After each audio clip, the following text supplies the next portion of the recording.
Indonesia adalah surga untuk kita semua. Terdapat ratusan suku bangsa, ribuan bahasa daerah, dan 17.000 pulau dari Sabang sampai Merauke dengan segala keindahannya. Bahasa dan manusia tidak dapat dipisahkan. Kita berbicara menggunakan bahasa, menulis menggunakan bahasa, dan membaca pun menggunakan bahasa. Bentuk apapun itu, kosakata ataupun dialek apapun itu, tetap saja bahasa yang kita gunakan. Bayangkan jika tidak ada bahasa, betapa sunyinya dunia ini, tanpa ada percakapan atau isyarat. Lantas, bagaimana cara kita berkomunikasi dengan sesama manusia lainnya? Bahasa Indonesia merupakan jati diri bangsa yang mempersatukan ratusan suku bangsa, mempersatukan penutur dari ribuan bahasa daerah, mempersatukan masyarakat dari belasan ribu pulau dari Sabang sampai Merauke. Lantas, sudahkah kita berbahasa Indonesia yang baik dan benar sampai saat ini?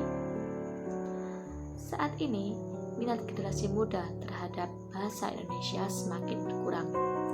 Hal ini dapat kita lihat dengan adanya kedudukan bahasa asing yang menggeser kedudukan bahasa Indonesia sebagai bahasa sehari-hari, baik itu dari anak-anak maupun orang dewasa. Orang yang menggunakan bahasa Indonesia sesuai dengan tata bahasa sering dianggap kaku dan tidak keren. Namun, faktanya, bahasa Indonesia merupakan bahasa yang banyak digunakan nomor 4 di dunia dan dipelajari oleh beberapa negara. Bukankah hal itu yang keren?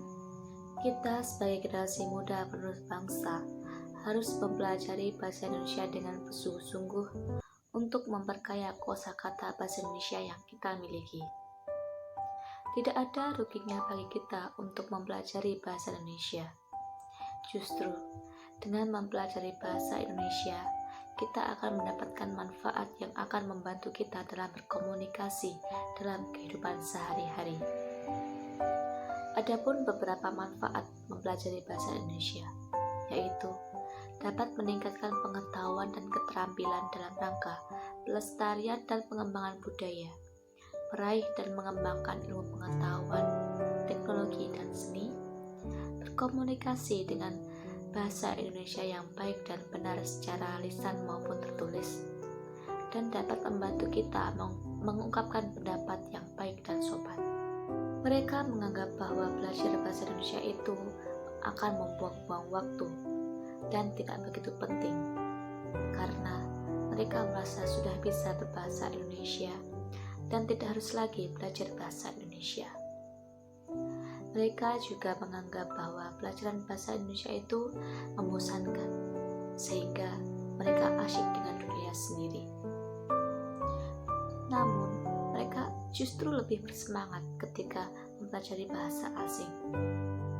Menurut mereka, bahasa asing sangat penting dipelajari untuk masa depan. Sebagai contoh adalah bahasa Inggris. Mereka akan lebih bangga ketika sudah bisa menguasai bahasa Inggris yang merupakan bahasa internasional yang harus dikuasai.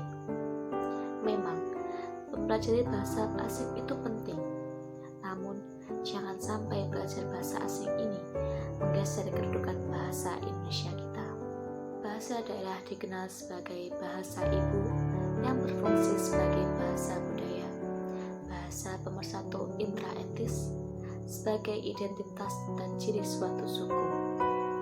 Sangat dianjurkan bagi para orang tua untuk membiasakan anak berkomunikasi dengan menggunakan bahasa daerah.